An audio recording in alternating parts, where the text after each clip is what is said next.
ধর্ষণ ও নারীর প্রতি সহিংসতার মামলাগুলো দ্রুত নিষ্পত্তির নির্দেশনা দিয়েছেন প্রধানমন্ত্রী। এমন তথ্য দিয়েছেন মন্ত্রিপরিষদ সচিব নাসিমুল গনি। দুপুরে সচিবালয়ে মন্ত্রিপরিষদ বৈঠকে এই নির্দেশনা দেন প্রধানমন্ত্রী।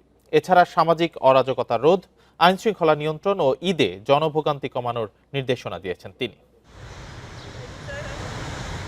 শুরু হয়েছে ঈদের ছুটি, তারপরও সচিবালয়ে সকাল 11টায় অফিস করেন প্রধানমন্ত্রী তারেক রহমান। গ্লিটারের টুইন লেমন ও অ্যান্টিব্যাকটেরিয়াল ফর্মুলা বাসনকে চকচকে জীবাণুমুক্ত করে আমাদের দেয় গ্লিটার গ্যারান্টি। প্রধানমন্ত্রীর সভাপতিত্বে বসে মন্ত্রিসভা বৈঠক। এতে অন্তর্বর্তী সরকারের 2টি অধ্যাদেশ ও বিশ্ব বাণিজ্য সংস্থা সংক্রান্ত একটি চুক্তির অনুমোদন দেওয়া হয়। পরে ব্রিফিংয়ে মন্ত্রিপরিষদ সচিব জানান, ধর্ষণ ও নারীর প্রতি সহিংসতা নিয়ে আলোচনা হয়েছে। এ সংক্রান্ত মামলা দ্রুত নিষ্পত্তির নির্দেশনা দিয়েছেন প্রধানমন্ত্রী।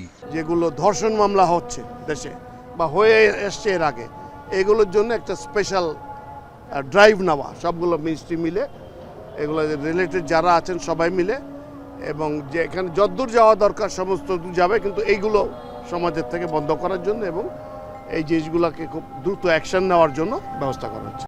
এছাড়া ঈদে আইন শৃঙ্খলা পরিস্থিতি স্বাভাবিক রাখার তাগিদ দিয়েছেন প্রধানমন্ত্রী। আলোচনায় গুরুত্ব পায় বাজার ব্যবস্থাপনা ও জ্বালানি সরবরাহের বিষয়টিও।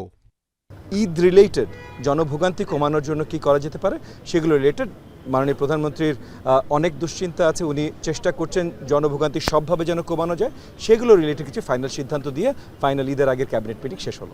ঝড়, শিলাবৃষ্টি ও আগাম বন্যা নিয়েও প্রস্তুত থাকার নির্দেশনা দেওয়া হয় মন্ত্রিসভায়। Hasib Mahmud Shah, independent news, Dhaka.